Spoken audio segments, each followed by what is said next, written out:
কারণটা কি? কারণ হলো ডান হাত দিয়ে যখন মানুষ পাথর ছুঁড়ে মারে, পিছন থেকে বাম হাতটা একটু নড়াচড়া করে, আর এই নড়াচড়া করার কারণে তার দ্বিগুণ শক্তি বেড়ে যায়। রব্বুল আলামিন বলেন, তাব্বাত ইয়াদা আবি লাহাবিন ওয়া তাব্বা, হে আবু লাহাব, তোর দুইটা হাত ধ্বংস হয়ে যাক। তুই তোর ডান হাত দিয়ে আমার হাবিবকে পাথর মেরেছিস, তোর এই ডান হাত দিয়ে পাথর মারা আর পিছন থেকে বাম হাত নড়াচড়া করার কারণে তোর সহযোগিতা করেছে বাম হাত, এই জন্য শুধু ডান হাত ধ্বংস হয়ে যাবে শেষ না, বরঞ্চ পিছন দিয়ে তোর নড়াচড়া করে তোর হাত তোর সহযোগিতা করেছে, এই জন্য তোর ডান হাতের সঙ্গে বাম হাত অর্থাৎ দুই হাত ধ্বংস হয়ে যাবে। বলুন সুবহানাল্লাহ। যে আমাদের সৃষ্টি করছে শুধুমাত্র রব্বুল আলামিন, তিনি আমাদের সৃষ্টিকর্তা, তিনি আমাদের আইনদাতা, তিনি আমাদের বিধানদাতা, এবং সৃষ্টির আইন চলবে শুধুমাত্র তার। যখন এই কথা বললেন যে সৃষ্টি যার, আইন চলবে তার, আবু লাহাব কথাটা মানতে পারল না। কারণ মক্কার বুকে আমাদের মতো নেতা থাকতে, আমাদের মতো লিডার থাকতে, আমাদের কথাই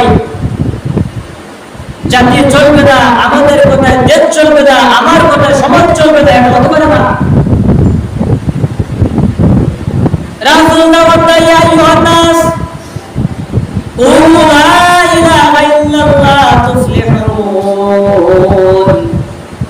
হে মানুষেরা তোমরা সকলে বলো আল্লাহ ছাড়া কোনো ইলাহ নাই, কোনো মাবুদ নাই, আইনদাতা নাই, বিধানদাতা নাই, তুফলিহুন, তাহলে তোমরা সফলকাম হয়ে যাবে। আবু লাহাব মানতে পারে নাই। আবু লাহাব বলতেছে, মক্কার বুকে যে মানুষগুলো থাকবে সকলে আমাদেরকে নেতা মনে করে, আমাদের নেতা মানে, এবং আমরা যে আইন করি সকলের জন্য আইন মানা বাধ্যতামূলক। কাজে মুহাম্মদ কোথা থেকে কি জানি নিয়ে আসবে একটা কিতাব, কোথা থেকে কি জানি একটা বানোয়াট কিতাব নিয়ে আসছে, আসার পরে মানুষের কাছে দাওয়াত দেয়, সৃষ্টিকর্তা আমাদের রব, আর আমাদের সৃষ্টি করেছে যে মালিক, শুধুমাত্র জমিনে আইন চলবে তার। এই কথা আমরা মক্কার মানুষকে মানতে রাজি না।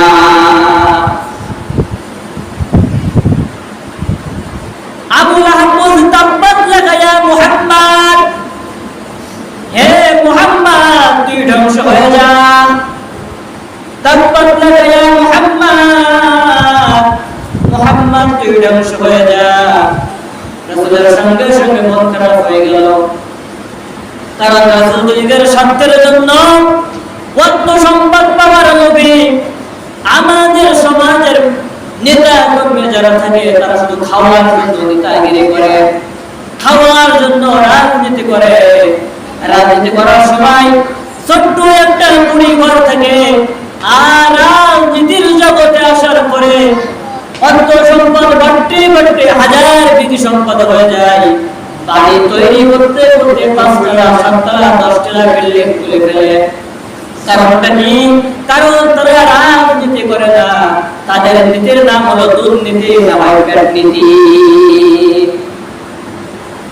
রাজনীতি যারা করবে তাদের অর্থ সম্পদ দিন দিন কমতে থাকবে, বাড়বে না। আর যারা রাজনীতির নামে দুর্নীতি আর পেটনীতি করবে, দিন দিন তাদের অর্থ সম্পদ কেমন জানি, যেমন গরু ছাগলের বাচ্চা হতে হতে একদিন বংশ বৃদ্ধি হয়, ঠিক তেমনি দুর্নীতি আর রাজনীতির নামে যারা পেটনীতি করবে, এই মানুষগুলোর অর্থ সম্পদ আস্তে আস্তে তেমন ভাবে কেমন জানি কাটতে থাকে।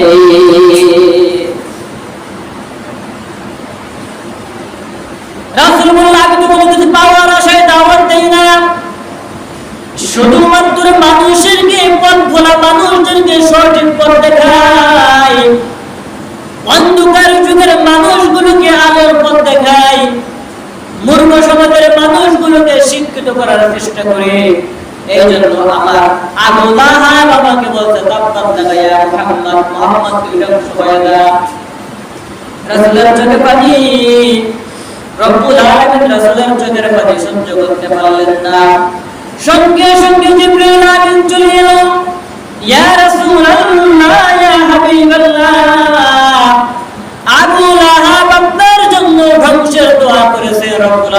আপনার দোয়া কবুল করেন নাই, বরঞ্চ আপনার জন্য একটা মেসেজ দিয়েছেন রব্বুল আলামিন, তাব্বাত ইয়াদা আবি লাহাবি ওয়া তাব্বা, তাব্বাত ইয়াদা আবি লাহাবি, হে আবু লাহাব তোর দুইটা হাত ধ্বংস হয়ে যাক। তাব্বাত ইয়াদা কেন বললেন? ইয়াদুন বলার কথা ছিল কারণ আবু লাহাব যে হাত দিয়ে পাথর মেরেছিল রাসূলের গায়ে, রব্বুল আলামিন তো সেই হাতের কথা ধ্বংসের জন্য বলতে পারত, তাব্বাত ইয়াদুন, আবু লাহাব তোর হাত ধ্বংস হয়ে যাক। ইয়াদুন না বলে ইয়াদা বলে টান দিয়ে গ্রামার ব্যবহার করলেন, রব্বুল আলামিন বললেন তাব্বাত ইয়াদা আবু লাহাব তোর দুইটা হাত ধ্বংস হয়ে যাক। তাফসীরের ভিতরে আসছে এক হাতের কথা না বলে দুই হাতের কথা কেন বললেন?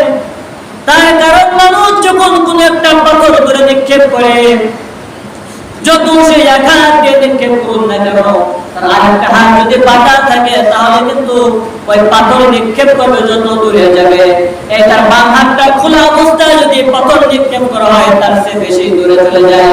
কারণটা কি?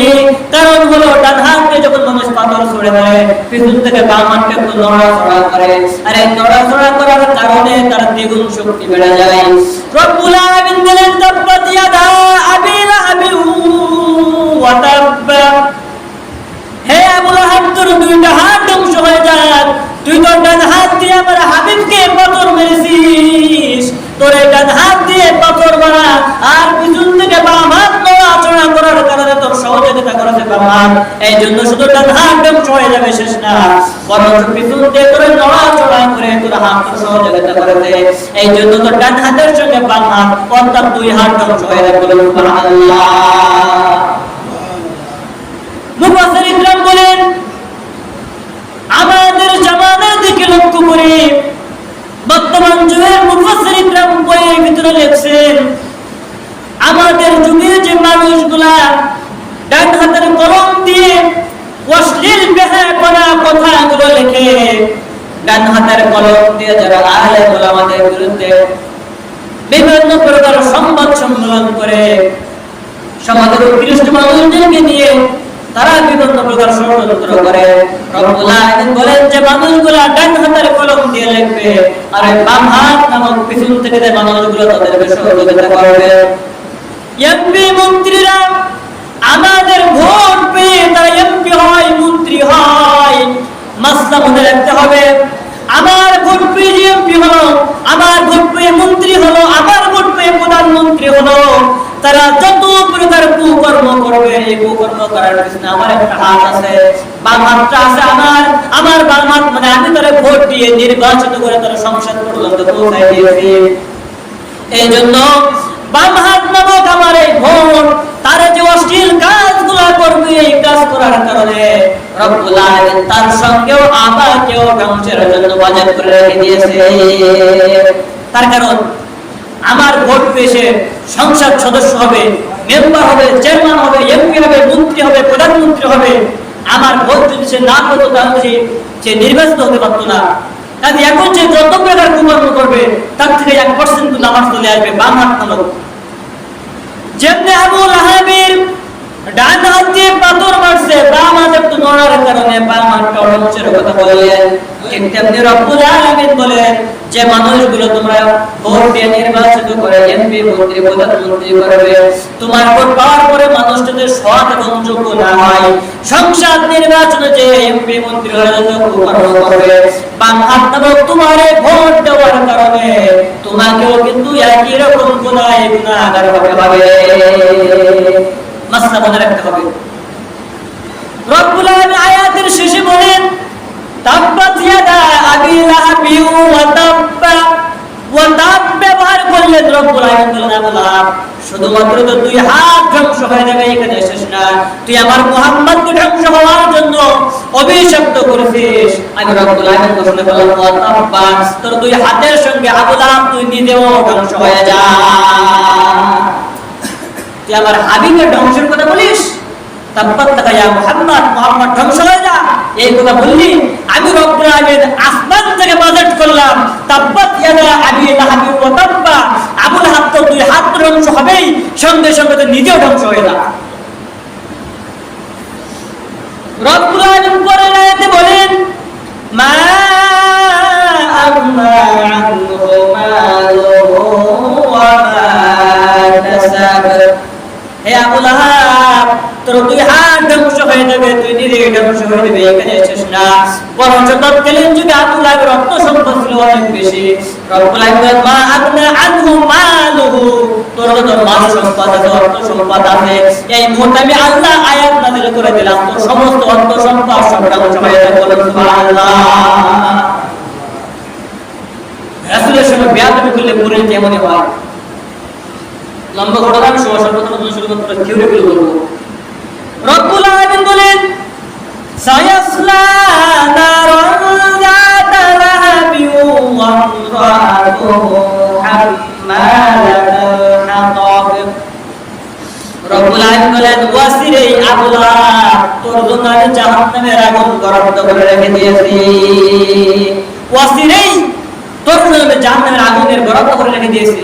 আর ওয়ামরাতুহু হাম্মালাতাল হাতাব, আবু লাহাব তোর দুই হাত ধ্বংস হয়ে যাবে, তুই নিজেই ধ্বংস হয়ে যাবি, তোর অর্থ সম্পদ ধ্বংস হয়ে যাবে, তোর জন্য আমি আগুনের ব্যবস্থা করে রেখে দিয়েছি।